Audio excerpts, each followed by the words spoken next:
आज की इस क्लास में सभी भक्तों का स्वागत है। अभी हम कीर्तन से स्टार्ट करेंगे। जय राधा माधव कुंज बिहारी, जय राधा माधव कुंज बिहारी, जय गोपीजन वल्लभ गिरिवर धारी, जय गोपीजन वल्लभ गिरिवर धारी, यशोदानंदन ब्रज जन रंजन, यशोदानंदन ब्रज जन रंजन, यमुना तीरा वनचारी, यमुना तीरा वनचारी, जय राधा माधव कुंज बिहारी, जय राधा माधव कुंज बिहारी, हरे कृष्णा कृष्णा कृष्णा हरे हरे, हरे राम राम राम हरे हरे, हरे कृष्णा कृष्णा कृष्णा हरे हरे, हरे राम राम राम हरे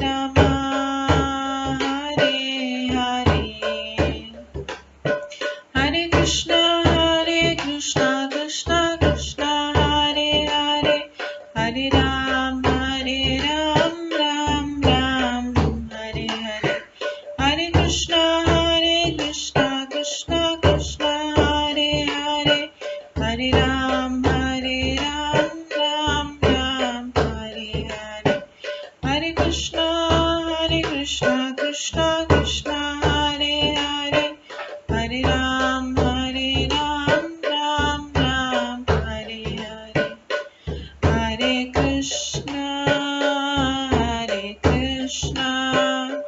कृष्णा कृष्णा हरे हरे, हरे राम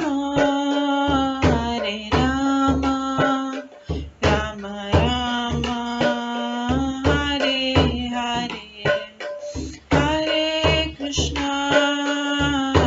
कृष्णा कृष्णा कृष्णा हरे हरे, हरे राम राम राम हरे हरे, जय राधा माधव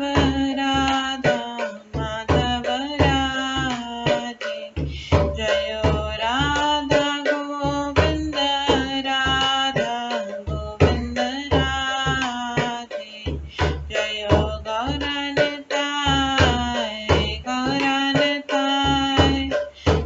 गौरनताय जय गौरनताय, जय जय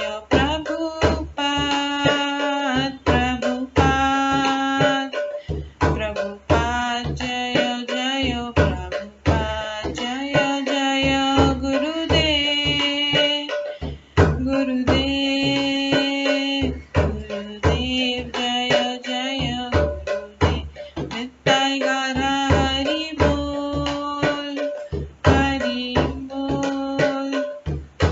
बोल नित्य गौर हरि बोल, गौर प्रेमानंदे हरि हरि बोल। हरे कृष्णा। आज की इस क्लास में सभी भक्तों का स्वागत है। अभी मंगलाचरण से स्टार्ट करेंगे। ॐ अज्ञानतिमिरन्धस्य ज्ञानाञ्जनशलाकया चक्षुरुन्मिलितं येन तस्मै श्रीगुरुवे नमः। श्रीचैतन्यमनोभीष्टं स्थापितं येन भूतले स्वयं रूप कदा मह्यं ददाति स्वपदान्तिकम्।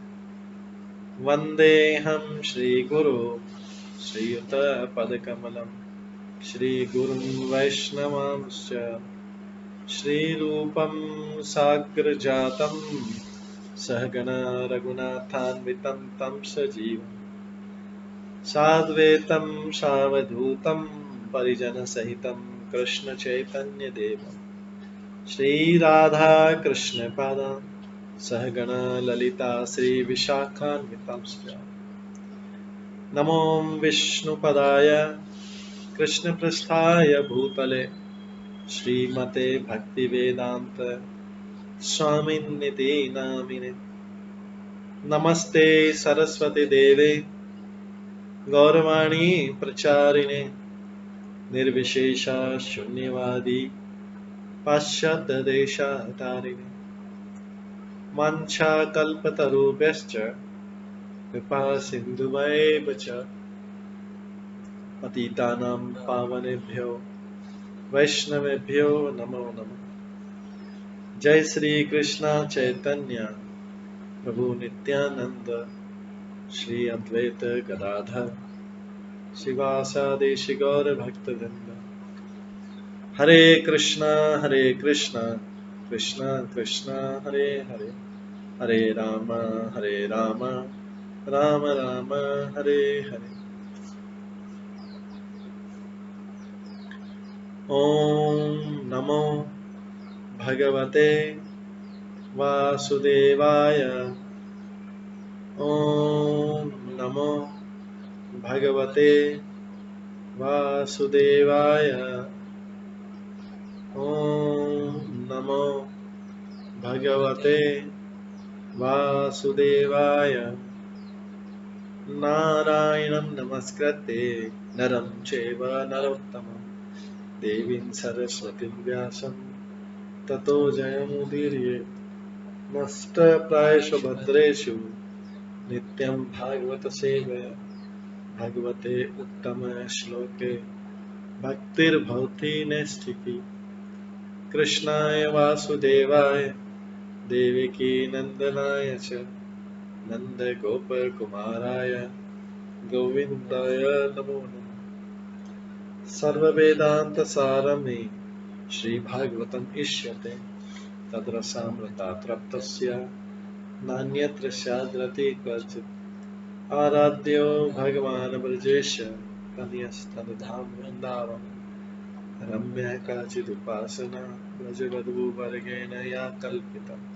श्रीमद्भागवतं प्रमाणम् अमलं प्रेम कुमार्थमः श्रीचैतन्य महाप्रभुमतम् इदं तत्रादरो न परम्। मूकं करोति वाचालं पङ्गुलङ्घयते गिरिं यत्कृपातमहं वन्दे परमानन्दमाधवम्। हरे कृष्णा।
हरे कृष्णा।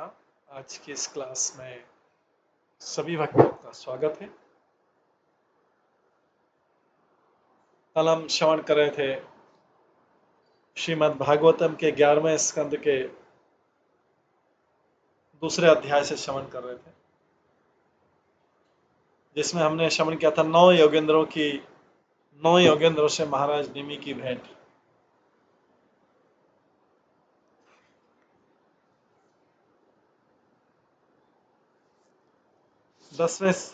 इस 11वें स्कंद के दूसरे अध्याय में हमने श्रवण किया था कि किस प्रकार से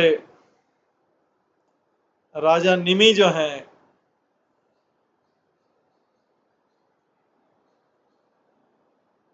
9 योगेंद्रों से प्रश्न पूछ रहे थे, तो उसमें जो कवि है 9 योगेंद्रों में कवि राजा निमि के प्रश्नों का उत्तर दे रहे हैं।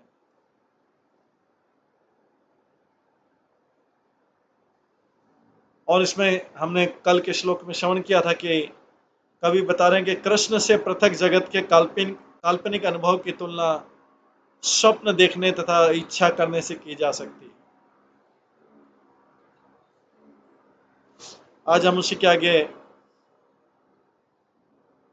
श्लोक नंबर 39 से 39वें श्लोक से श्रवण करेंगे। श्रवण सुभद्राणि रथंग पाणे जन्मानि कर्माणि च यानि लोके गीतानि नामानि तथार्थकानि गायन् विलज्ज विचरेत संग।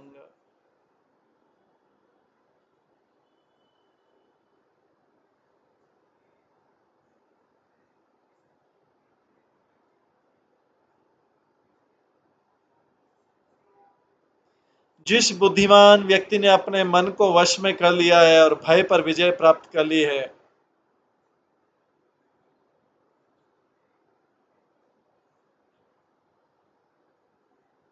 जिस बुद्धिमान व्यक्ति ने अपने मन को वश में कर लिया और भय पर विजय प्राप्त कर ली, उसे पत्नी, परिवार, राष्ट्र जैसे भौतिक वस्तुओं के प्रति सारी आसक्ति को त्याग देना चाहिए। जिस बुद्धिमान व्यक्ति ने अपने मन को वश में कर लिया और निर्द्वंद होकर चक्रपाणी भगवान के पवित्र नामों का श्रवण और कीर्तन करते हुए मुक्त भाव से विचरण करना चाहिए। कृष्ण के पवित्र नाम सर्व मंगलकारी हैं, क्योंकि वे उनके दिव्य जन्म तथा बद्ध जीवों के मोक्ष के लिए इस जगत में किए जाने वाले उनके कार्यों का वर्णन करने वाले हैं। इस तरह भगवान के पवित्र नामों का विश्व भर में गायन होता है।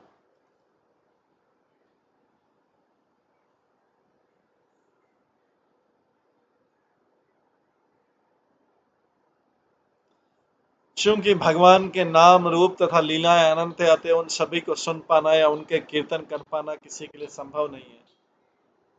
अतएव लोक के शब्द सूचित करता है कि इस विशेष श्लोक में भगवान के पवित्र नाम जो अत्यंत प्रसिद्ध है, उन्हीं का कीर्तन करना चाहिए। इस जगत में राम तथा कृष्ण अत्यंत प्रसिद्ध है। उनके ग्रंथ रामायण तथा भगवद गीता सारे संसार में पढ़े जाते हैं और उनका आस्वादन किया जाता है। इसी तरह चैतन्य महाप्रभु भी क्रमशः सारे विश्व में प्रसिद्ध हो रहे हैं, जैसा कि उन्होंने स्वयं भविष्यवाणी की थी। पृथ्वी ते याचे यत नगरादिग्राम सर्वत्र प्रचारभय मोर। इस पृथ्वी के हर नगर तथा हर ग्राम में मेरे नाम के यश का कीर्तन किया जाएगा।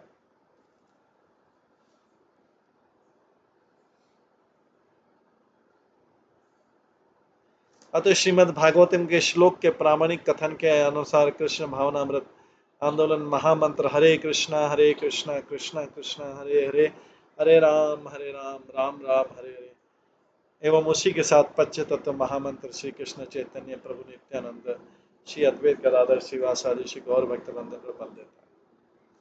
श्री श्रीधर स्वामी के अनुसार किसी भौतिक भाव के बिना भगवत नाम कीर्तन की आनंद में विधि सुगम मार्गम कहलाती। इस तरह भगवान कृष्ण ने भक्ति योग की विधि को सुसुखम कर्तुम कहा गया। और श्री लोचन दास ठाकुर ने जो गाया, सब अवतार सार शिरोमणि केवल आनंद कांड, कृष्ण की पूजा करने के लिए चैतन्य महाप्रभु की विधि केवल आनंद कांड, केवल आनंदमय है। इस संबंध में श्रील प्रभुपाद ने कहा, संसार के किसी भी भाग में लोग एकत्र होकर हरे कृष्ण मंत्र का कीर्तन कर सकते हैं, भगवत गीता यथारूप का पाठ कर सकते हैं और आनंद पूर्वक कृष्ण प्रसादम ग्रहण कर सकते हैं, जैसा कि चैतन्य महाप्रभु ने नवद्वीप में किया।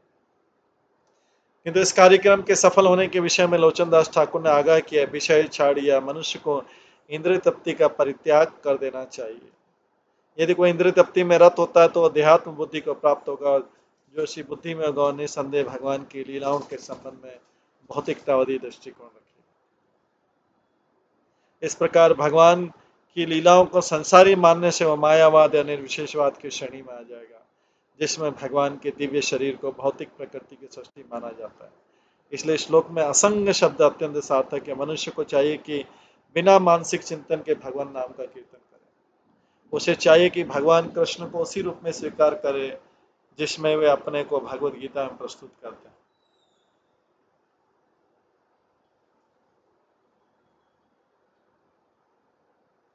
और ये कहते हैं कि वे एकमात्र पुरुषोत्तम अर्थात भगवान है और उनका उनका दिव्य रूप शाश्वत है। अजो अपि सन्न व्यव्यात्मा।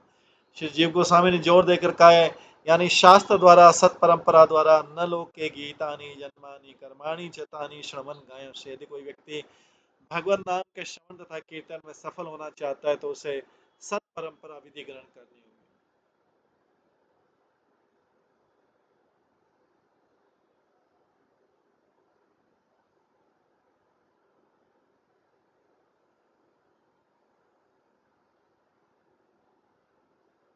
इस सत परंपरा को प्रामाणिक वैदिक शास्त्रों से पहचाना जा सकता है। अज्ञानी आलोचकों के मत के विपरीत कृष्ण भावना मत के अनुयायी मस्तिष्क रहित या उन्मत्त नहीं होते।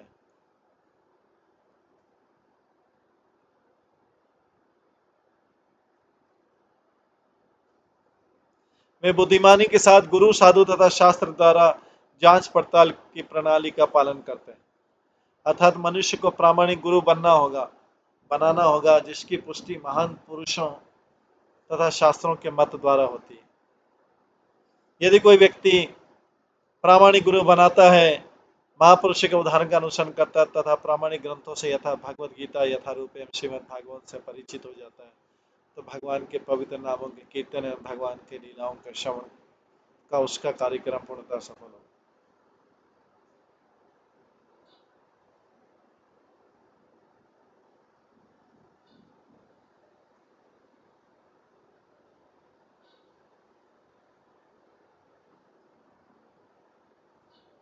जन्म कर्म च मे दिव्यम एवं यो वेत्ति तत्वतः त्यक्त्वा देह पुनर्जन्म नेति मामेति स्वर्जुन। हे अर्जुन, जो मेरे आविर्भाव तथा कर्मों की दिव्य प्रकृति को तत्व से जानता है, वह शरीर को छोड़ने पर इस संसार में पुनः जन्म नहीं लेता, अपितु मेरे सनातन धाम को प्राप्त होता है।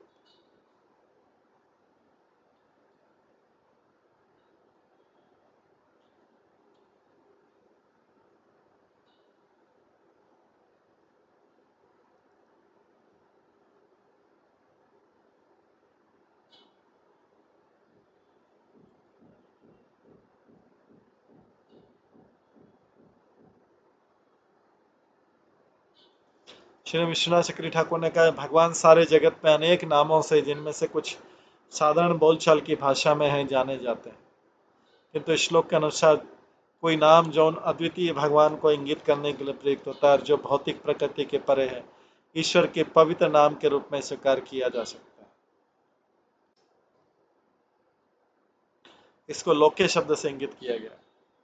किसी को विचरित शब्द से यह अर्थ नहीं लेना चाहिए कि कृष्ण नाम का कीर्तन करते हुए कोई भी कहीं विचरण कर सकता है अथवा बिना भेद विभेद के कोई भी कर्म कर सकता है। इसलिए विचरित असंग आया, अर्थात मनुष्य मुक्त भाव से विचरण तो कर सकता है, किंतु उसे ऐसे लोगों की संगति से बचना चाहिए जो कृष्ण भावनामृत में रुचि नहीं रखते हैं अथवा जो पापमय जीवन में लगे हुए। श्री चैतन्य महाप्रभु का असत संग त्याग, ये वैष्णव आचार। वैष्णव समस्त संसारी संगति से पूर्णतः विरक्त होता है। यदि भगवान की महिमा का कीर्तन करते विचरण करते समय वैष्णव प्रचारक को कोई विनीत अभक्त मिले जो कृष्ण के विषय में सुनना चाहते हैं, तो प्रचारक ऐसे व्यक्ति को अपनी कृपालु संगति सदैव प्रदान करेगा। किंतु वैष्णव उन लोगों से अवश्य बचे जो कृष्ण के विषय में श्रवण नहीं करना चाहते हैं।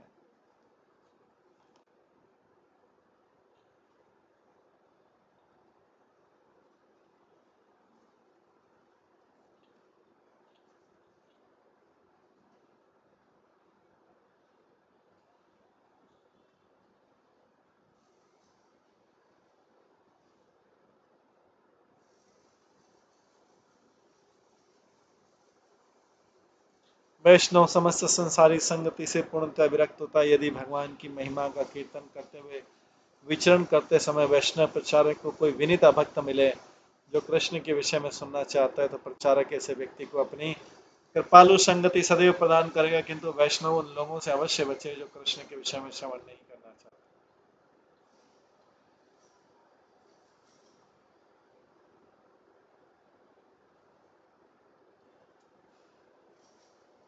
श्री भक्ति सिद्धांत ठाकुर के अनुसार जो लोग चकित करने वाली भगवान की लीलाओं तथा उनके पवित्र नामों को सुनने में अपने को नहीं लगाते हैं और भगवान की लीलाओं का आस्वादन नहीं करते हैं, वे केवल संसारी मायामय कार्यों को संपन्न करने या मिथ्या भौतिकतावादी त्याग में अपने को लगाते हैं।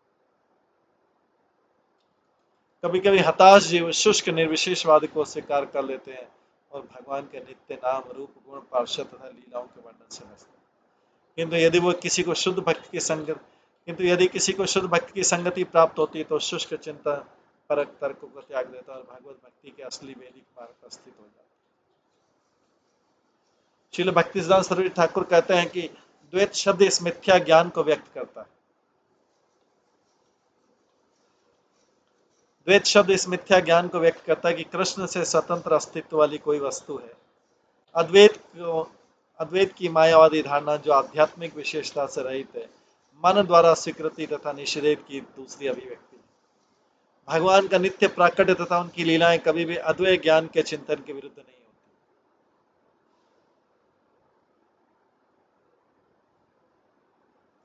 होती। एवं व्रतः स्वप्रियनाम कीर्त्या जातानुराग दृचित उच्चे हसति अथोरोदतिरोति गायति उन्मादवत् नृत्यति लोकबाह्य। भगवान के पवित्र नाम का कीर्तन करने से मनुष्य भगवत प्रेम की अवस्था को प्राप्त करता है।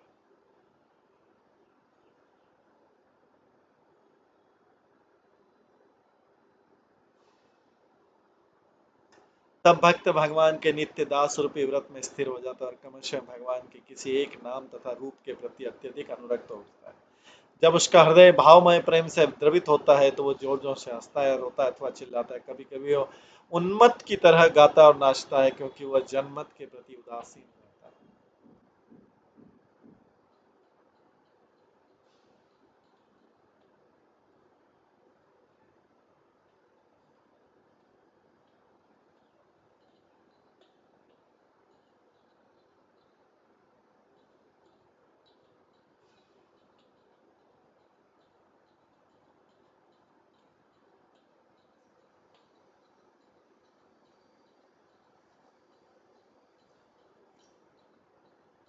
तात्पर्य श्लोक में शुद्ध भगवत प्रेम का वर्णन किया जा रहा है। श्रील श्रीधर स्वामी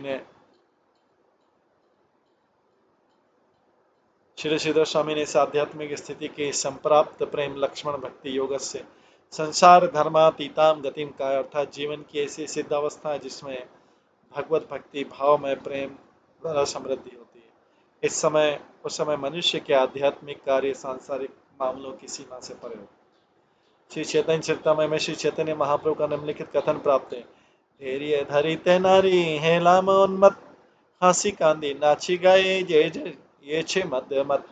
शुद्ध भाव में भगवान नाम का कीर्तन करता मैं अपने आप को खो देता हूँ और इस तरह मैं पागल की भांति हंसता चिल्लाता नाचता तथा गाता हूँ।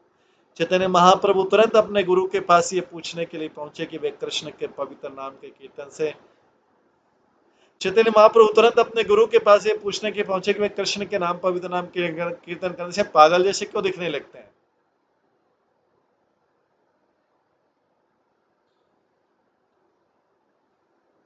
उनके गुरु ने उत्तर दिया, कृष्ण नाम महामंत्र यही तय स्वभाव जय जप तार कृष्ण उपजय भाव।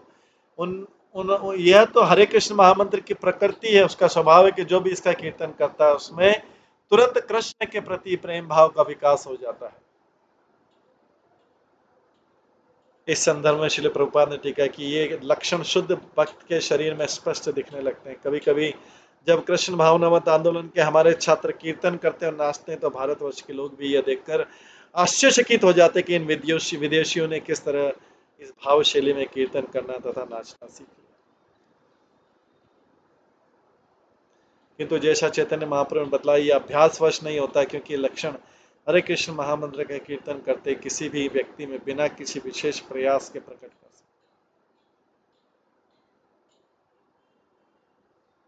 श्रील भक्ति सिद्धांत सरस्वती ठाकुर ने इस संदर्भ में हमको अपवित्र सहजियों से आगाह किया कि जो अवैध रूप से भगवान की लीलाओं का अनुकरण करते हैं और वैदिक शास्त्र के आदेशों की उपेक्षा करते पुरुषोत्तम रूप कृष्ण के पद को मूर्खतापूर्वक नकल करने में इस तरह भगवान की उच्च लीलाओं का भद्दा मजाक उड़ाने का प्रयत्न करते हैं। उनके तथाकथित भाव और लक्षणों तथा चिल्लाने जैसे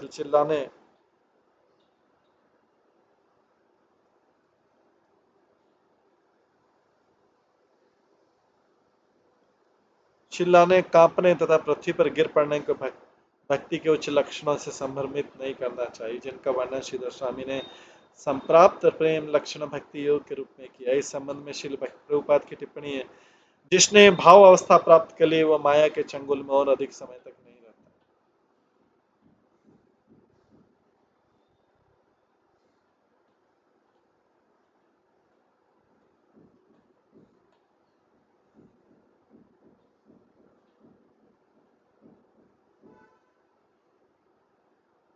इस प्रकार कृष्णदास कविराज कहते हैं, पंचम पुरुषार्थ प्रेमानंद अमृत सिंधु मोक्षादि आनंद जार नहीं एक बिंदु।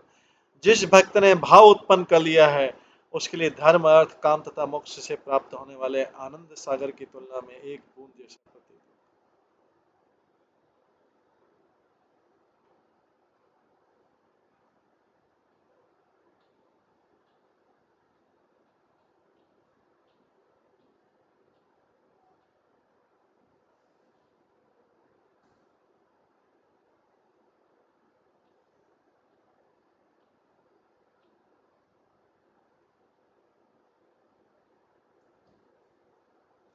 जिस भक्त ने भाव उत्पन्न कर लिया उसके लिए धर्म अर्थ काम तथा मोक्ष से प्राप्त होने वाले आनंद सागर की तुलना में एक बूंद जैसा प्रतीत होता है। जैसा कि इस अध्याय के पिछले श्लोक में कहा, गायन विलज्जो विचरेद असंग।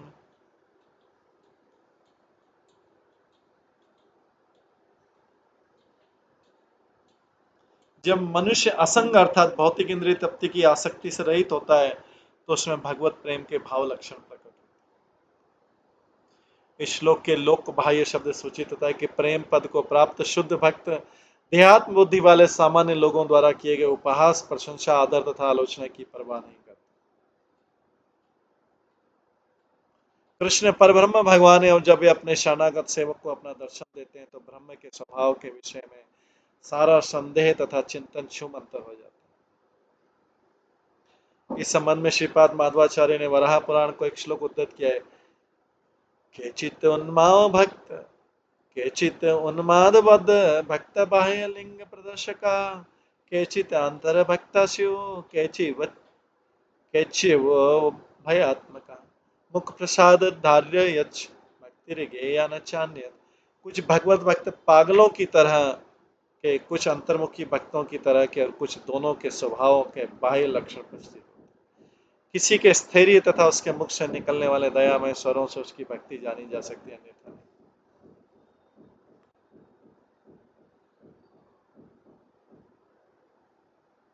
श्रील विश्वनाथ चक्री ठाकुर ने भावमय प्रेम में हंसने तथा भगवत प्रेम में तथा अन्य लक्षणों को बतलाने वाला एक अति सुंदर उदाहरण दिया। ओ वो यशोदा पुत्र चोर कृष्ण मेरे घर में माखन चुराने के लिए घुसा है, उसे पकड़ो और उसे दूर रखो। एक वृद्ध गोपी जड़ती के ये धमकी भरे शब्द सुनकर कृष्ण तुरंत घर से भागने को तैयार हो जाते हैं। जिस भक्त को यह दिव्य लीला प्रत्यक्ष प्रकट होती प्रतीत होती वो भावमय प्रेम में हंसता है।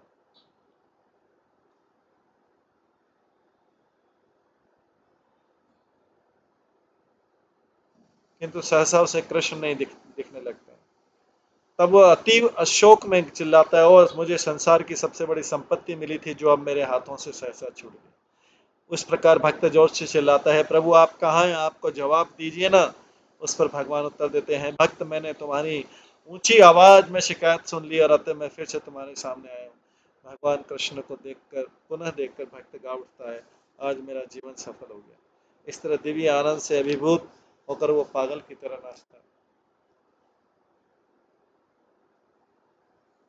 श्री विश्वनाथ चक्री ठाकुर यह भी टिप्पणी करते हैं कि दुरुचित शब्द ये बतलाता है कि भगवान का दर्शन करने की चिंता रूपी अग्नि से भक्त का हृदय पिघल कर जम्बू नदी के समान बन जाता है। वे यह भी इंगित करते हैं कि नाम कीर्तन से सर्वोत्कर्षम, यह श्लोक तथा पिछला श्लोक श्रवणम कीर्तनम विष्णु के उच्च पद को बतलाता है।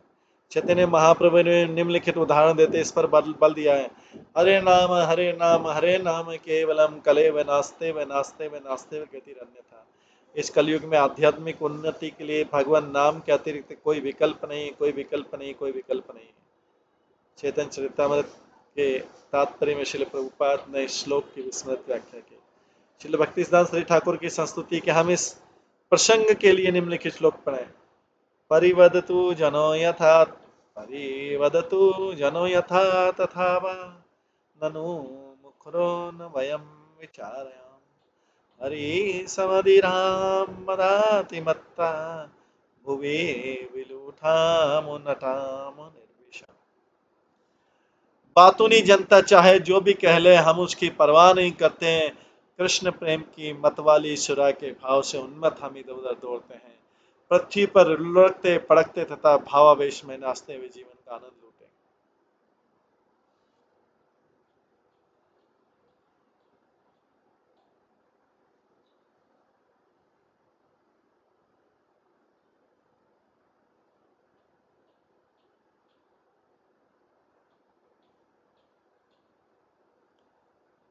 खम्मायुम अग्निम सलीलम मही, खम्मायुम अग्निम सलीलम मही च ज्योतिषम सत्वानि दिशा द्रमादिना सरित समुद्रान च हरे शरीरम यत्किं च भूतं प्रणमेतनन्या।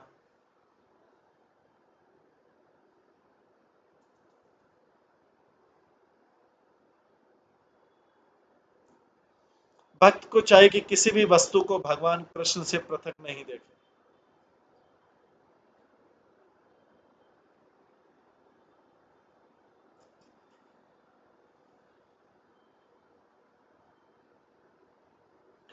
भक्त को चाहिए कि किसी भी वस्तु को भगवान कृष्ण से पृथक नहीं देखे।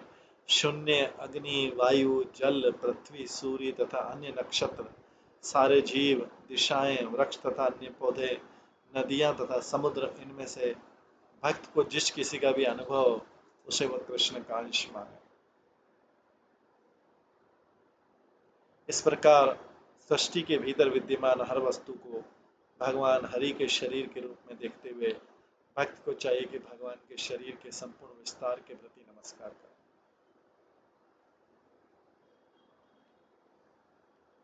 तात्पर्य श्री जीव गोस्वामी ने पुराणों से उदाहरण दिया है कि यत पश्यति तत्तनुराग गतिशयेन जगद्वामनयं लुब्धा कामुका कामिनी मयम इति वत् शिव हरे शरीर।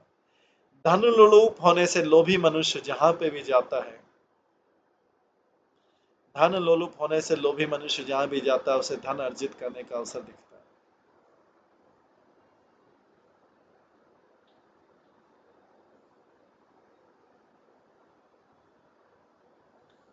धन लोलुप होने से लोभी मनुष्य जहां भी जाता है उसे धन अर्जित करने का अवसर दिखता है। इसी प्रकार अत्यंत कामी पुरुष को सर्वत्र स्त्रियां दिखती है। उसी प्रकार शुद्ध भक्त को हर वस्तु के भीतर भगवान का दिव्य स्वरूप देखना चाहिए।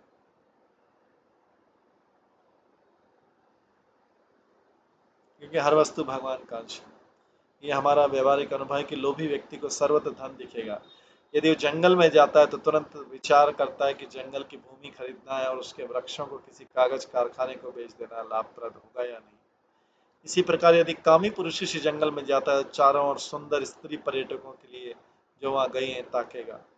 किंतु यदि उस जंगल में एक भक्त जाता है तो वह कृष्ण का दर्शन करेगा, क्योंकि वो ठीक जानता है कि सारा जंगल, यहाँ तक कि उसके ऊपर का आकाश भी भगवान की अपरा शक्ति है। कृष्ण परम पवित्र है क्योंकि वे भगवान है और चूंकि प्रत्येक वस्तु जिसका अस्तित्व भगवान के शरीर से प्रत्यक्ष अप्रत्यक्ष रूप से विस्तार पाता है। अतः जब स्वरूप सिद्ध मनुष्य की आंखों से ये वस्तुएं देखी जाती तो पवित्र दिखती है। इसलिए जैसा कि श्लोक में कहा गया, प्रणमेत अर्थात हर वस्तु को सच्चे मन से प्रणाम करना चाहिए। श्री जीव गोस्वामी ने उल्लेख किया कि हमें सर्वत्र कृष्ण के साकार रूप का दर्शन करना चाहिए।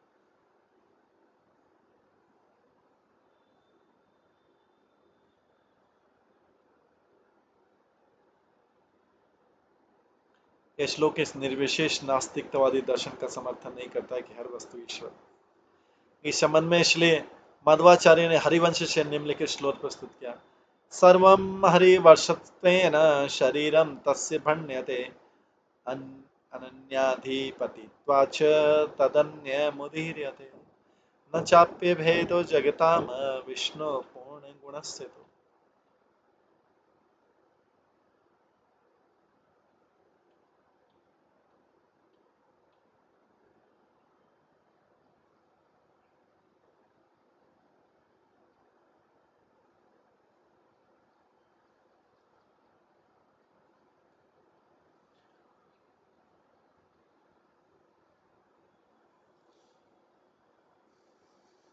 क्योंकि हर वस्तु भगवान हरि के नियंत्रण में आते, हर वस्तु को उनका शरीर माना जाता है।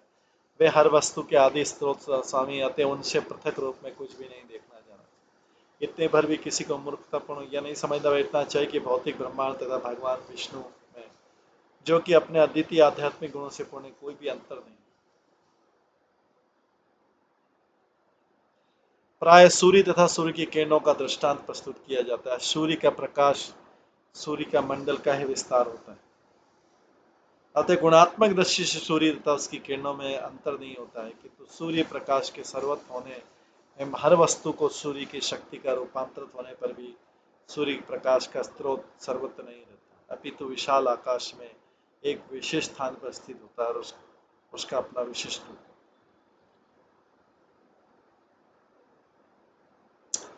यदि हम सूर्य मंडल के भीतर प्रवेश करें तो हमें सूर्य देव विवस्वान मिलेंगे। यद्यपि वर्तमान युग की छद्म बौद्धिक जन, जो कि अपने सिर के बालों को भी नहीं गिन सकते, सूर्यदेव को एक पौराणिक व्यक्ति मानेंगे, किंतु ये वास्तव में आधुनिक मनुष्यों की मूर्खता की बात हो गई कि संपूर्ण ब्रह्मांड को ऊष्मा तथा प्रकाश देने वाले सूर्य जैसा परिष्कृत उपकरण बुद्धिमान प्रशासन के बिना कार्य कर सकते।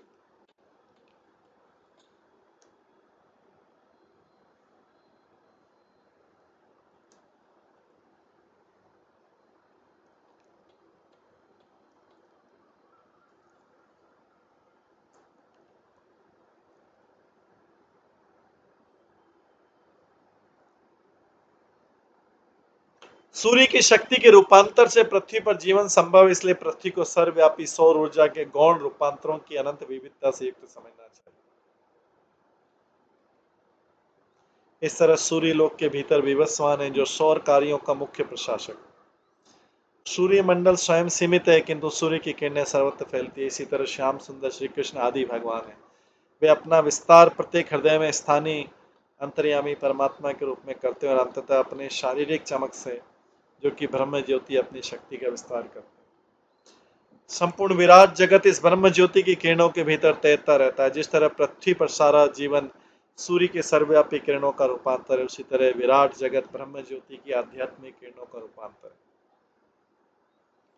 ब्रह्म संहिता में कहा गया, यस्य प्रभा प्रभवतो जगदंड कोटि कोटिश्वशेष वसुदादि विभूति भुन्नम तद्भनिष्कलमनंत शेष भूताम गोविंदमादि पुरुषम तमं भजामि।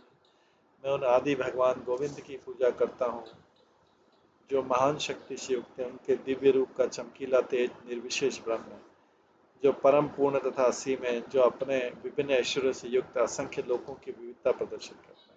इसलिए ब्रह्म ज्योति वह आध्यात्मिक प्रकाश है जो सीधे भगवान के शरीर से उद्भूत होता है।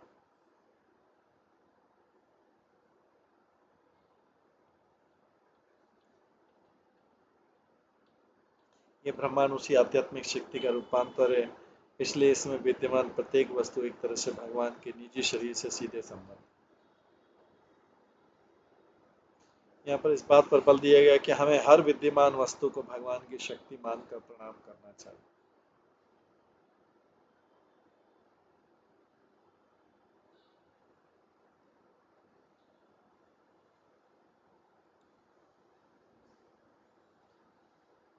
यहाँ पर दृष्टांत दिया जा सकता है कि यदि कोई मनुष्य महत्वपूर्ण है तो उसकी संपत्ति भी महत्वपूर्ण है।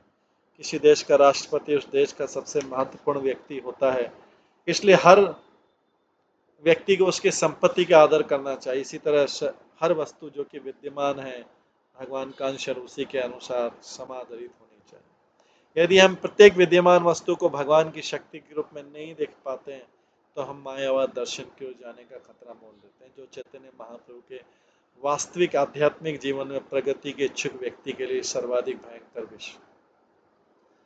मायावादी भाष्य सुनीले हैं सर्वनाश। यदि हम कृष्ण को उनकी शक्ति के विस्तार के बिना ही समझने का प्रयास करेंगे तो हमें भगवत गीता के वासुदेव सर्वम तथा अहम सर्वस्व प्रभव जैसे कथन समझ में नहीं आए। इस अध्याय में जैसा कि पहले भी कहा जा चुका है, भयम द्वितीया अभिनिवेशतः स्यात्। भय या मोह यह सोचने से उत्पन्न होता है कि भगवान पर आधारित न रहने वाली भी कोई वस्तु है। अब इस श्लोक में इस भय पूर्ण मोह को जीतने की विशेष विधि दी है। मनुष्य को चाहिए कि विद्यमान प्रत्येक वस्तु को भगवान की शक्ति के विस्तार के रूप में समझने के लिए अपने मन को प्रशिक्षित करे। हर वस्तु को नमस्कार करके तथा हर वस्तु को भगवान के शरीर का अंश मानकर ध्यान करने से मनुष्य भय से मुक्त हो सकेगा।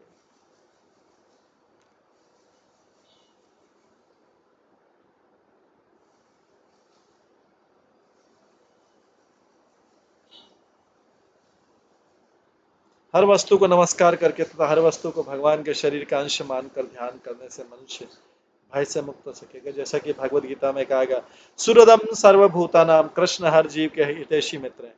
जब मनुष्य समझ लेता है कि प्रत्येक वस्तु उसके अत्यंत प्रिय मित्र के नियंत्रण में है तो ऐसी अवस्था को प्राप्त करता है जिसमें संपूर्ण ब्रह्मांड आनंदमय धाम बन जाता है।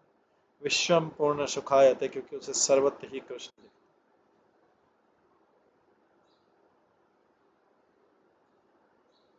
यदि कृष्ण का व्यक्तित्व हर वस्तु का स्रोत न होता और हर वस्तु कृष्ण से संबंधित न होती तो ये निष्कर्ष निकालना उचित ही होता कि कृष्ण का व्यक्तित्व किसी निर्विशेष सत्य की भौतिक अभिव्यक्ति। जैसा कि वेदांत सूत्र में कहा गया है, जन्मादि यस्य अतः, परब्रह्म वह है जिसमें हर वस्तु उद्भूत होती है। इसी प्रकार कृष्ण कहते हैं, अहम सर्वस्य प्रभव, में प्रत्येक वस्तु का स्रोत। यदि हम किसी वस्तु को कृष्ण के शरीर से पूर्णतः असंबंध देखते हैं तो हम संदेह कर सकते हैं कि क्या कृष्ण का व्यक्तित्व वास्तव में वही परम स्रोत जिसका वर्णन वेदांत सूत्र में मिलता है। जो ही कोई मनुष्य ऐसा अनुभव करता है वह भयभीत हो उठता है और उसे भगवान की माया शक्ति के अधीन समझना चाहिए। श्रील भक्ति सिद्धांत श्री ठाकुर ने हमें आगाह किया कि यदि हम हर वस्तु को भगवान के अभिव्यक्ति के रूप में नहीं देखेंगे तो हम फल्गु वैराग्य अर्थात अपरिपक्व वैराग्य के शिकार हो जाएंगे। हम कृष्ण से असंबंध जो भी वस्तु देखेंगे उससे हमारे मन में कृष्ण की सेवा से कोई संबंध स्थापित नहीं होगा। किंतु यदि हम हर वस्तु को कृष्ण से संबंधित देखते हैं तो हम हर वस्तु का उपयोग कृष्ण की तुष्टि के लिए करें।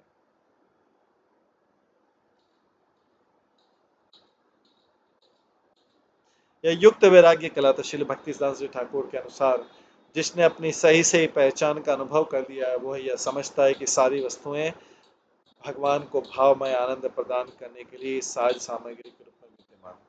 इस तरह मनुष्य उस स्वतंत्रवादी दृष्टि से मुक्त हो जाता है जिसमें वह सारे संसार को अपने ही भोग के निमित्त विद्यमान मानता है।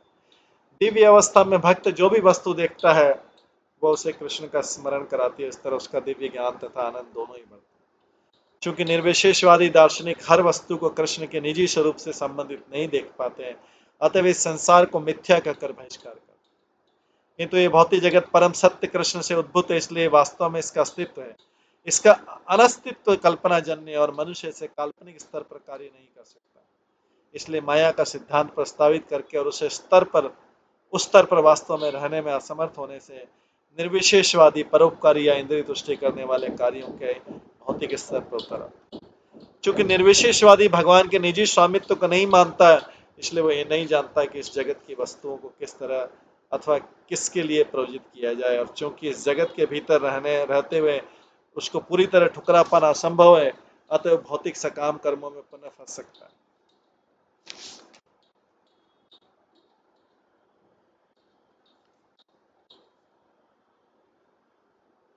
इसलिए भगवत गीता में क्या, क्लेशो अधिक तरह शाम, काल्पनिक दर्शन के निर्विशेष पद पर चल पाना अत्यंत कष्ट है।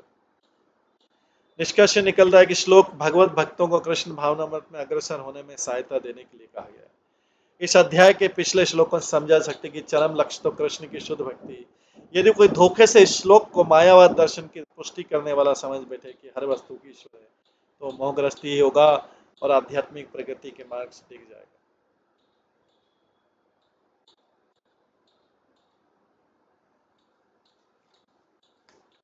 इसके बाद आगे दिया जा रहा है 42 श्लोक में, भक्ति परेशान भव विरक्ति अन्यत्र चैषात्र केक काला प्रपद्यमानस यथाश्नत्स्यु पुष्टि पुष्टि च्युतपायनुदास।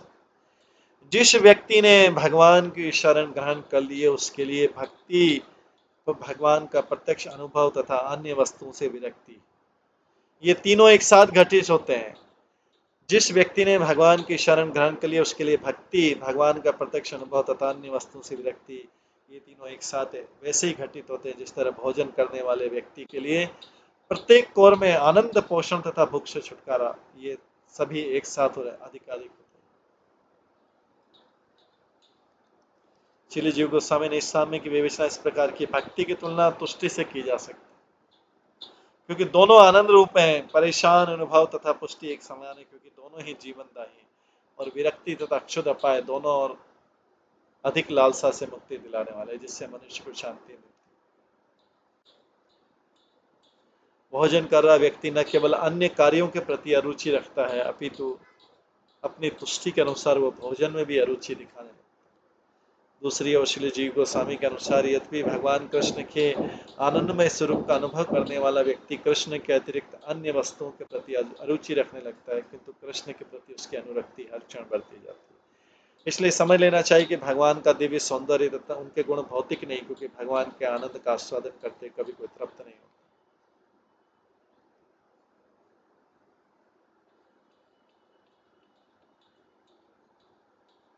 इस श्लोक का विरक्ति शब्द अत्यंत महत्वपूर्ण है। विरक्ति और त्याग में अंतर है।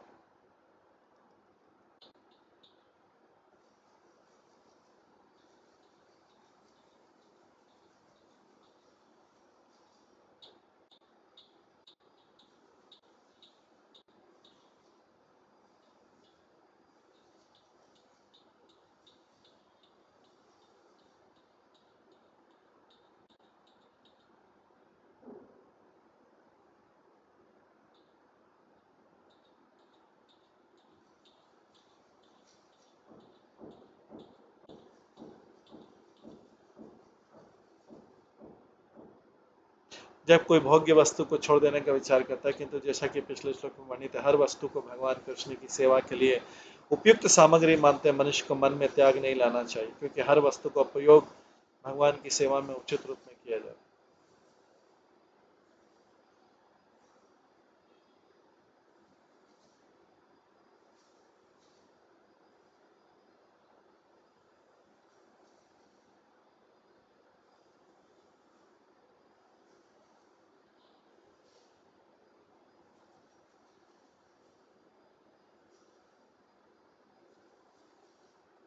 इस श्लोक में अच्छे भोजन का सुंदर दृष्टांत किया गया। भूखा व्यक्ति नाना प्रकार के व्यंजनों को खाते हुए आसपास घटित हो रही घटनाओं में रुचि नहीं लेता है।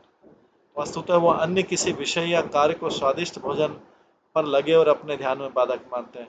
इसी प्रकार जो जो मनुष्य कृष्ण भक्ति में प्रगति करता है उसे कृष्ण भक्ति से संबंध न रखने वाली हर बात अनिष्टकारी एवं बाधक।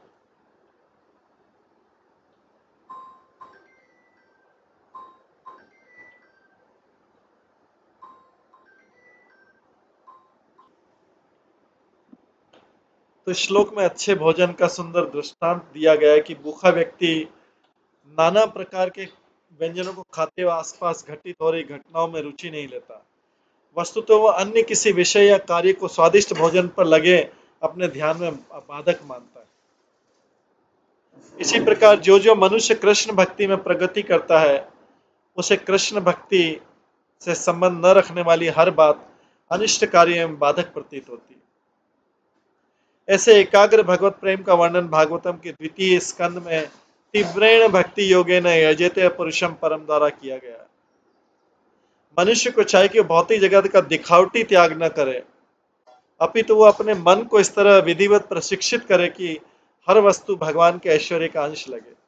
जिस तरह भूखा भौतिकतावादी व्यक्ति अच्छा भोजन देखकर तुरंत उसे मुंह में डाल लेना चाहता है, उसी तरह प्रगत कृष्ण भक्त भौतिक वस्तु को देखते ही कृष्ण के आनंद के लिए उनका उपयोग करने के लिए उत्सुक हो जाता है।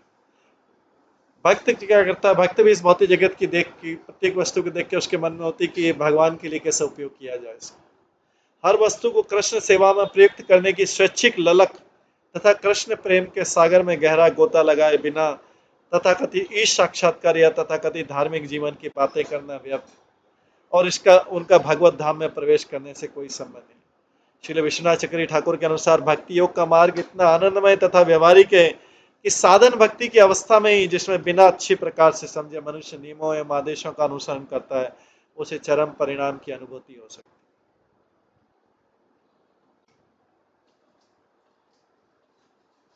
जैसा कि श्रील रूप गोस्वामी ने कहा है, यह यस्य हरिदास से कर्मणा मनसा गिरा निखिलेश्वपी अवस्था सु जीवन मुक्त से उच्यते। जो ही कोई व्यक्ति अन्य सारे कर्मों को त्याग कर भगवान कृष्ण की शरण में आ जाता है त्यों ही वह मुक्त आत्मा मान लिया जाता है। भगवान कृष्ण इतने दयालु हैं कि जब कोई व्यक्ति समझ कर ले कि भगवान हर वस्तु के उद्गम में उनकी शरण ग्रहण करता है तो कृष्ण उस व्यक्ति का भार अपने ऊपर ले लेते हैं।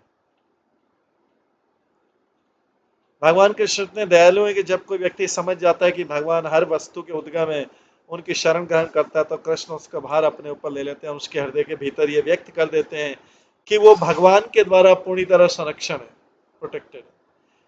इस तरह इस तरह भक्ति, भगवान का प्रत्यक्ष अनुभव तथा अन्य वस्तुओं से विरक्ति, ये तीनों भक्तियों की प्रारंभिक अवस्था से प्रकट होने लगती।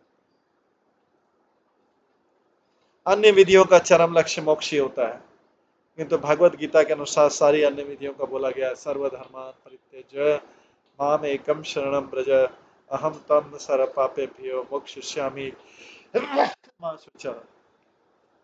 यदि कोई व्यक्ति कृष्ण की शरण में आ जाता है तो तुरंत मुक्त हो जाता है और इस तरह भगवान के संरक्षण में पूर्ण विश्वास के साथ दिव्य भक्त के रूप में अपना जीवन प्रारंभ कर देता है। इति अच्युतं हृं भजत अनुवृत्त्या भक्ति विरक्ति भगवतस्य राजन्।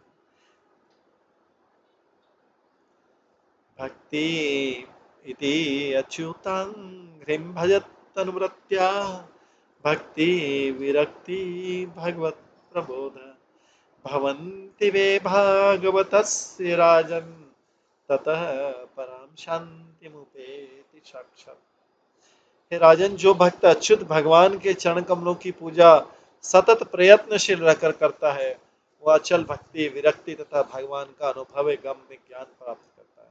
इस प्रकार सफल भगवत भक्त को परम आध्यात्मिक शांति प्राप्त होती है। यहाँ भगवत गीता में कहा गया, वे है कामान्य सर्वान् पुंसाश्चित च न सतः।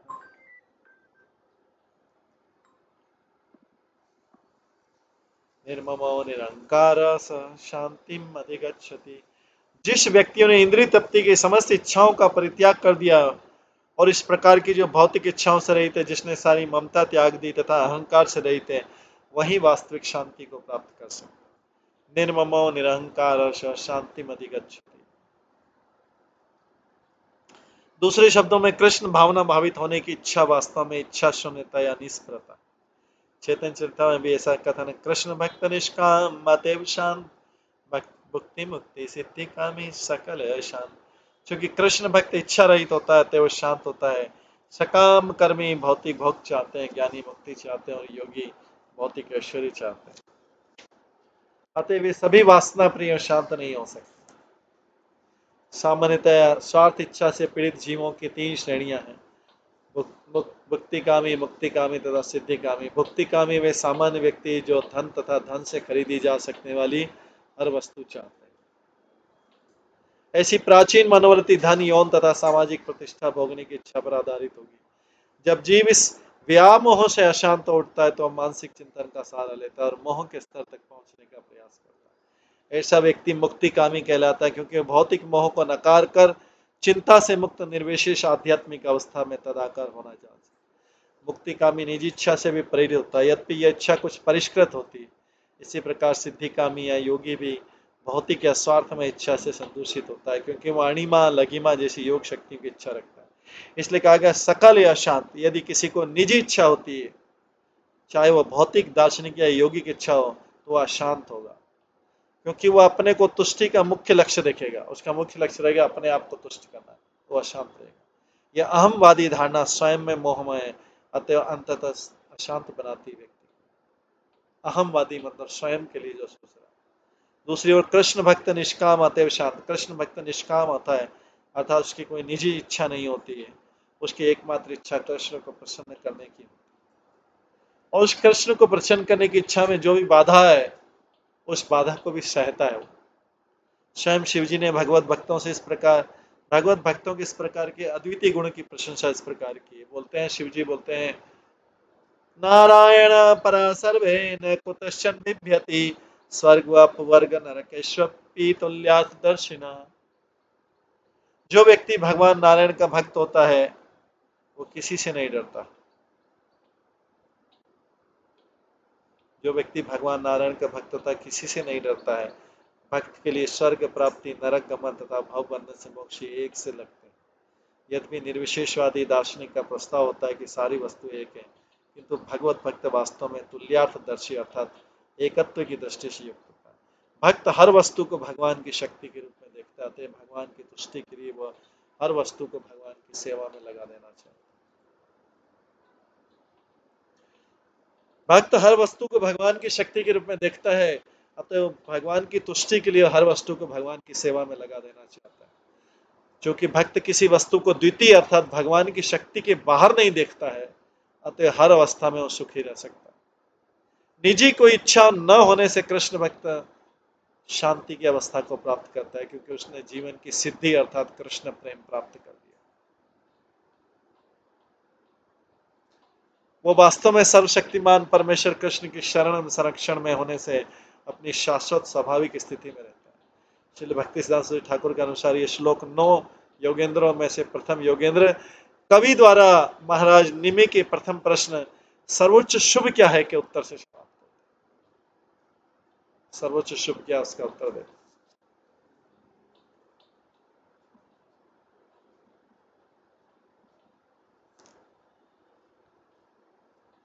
अब अगला प्रश्न महाराज निमि पूछेंगे कि मुझे भगवत भक्तों के विषय में विस्तार से बतलाइए।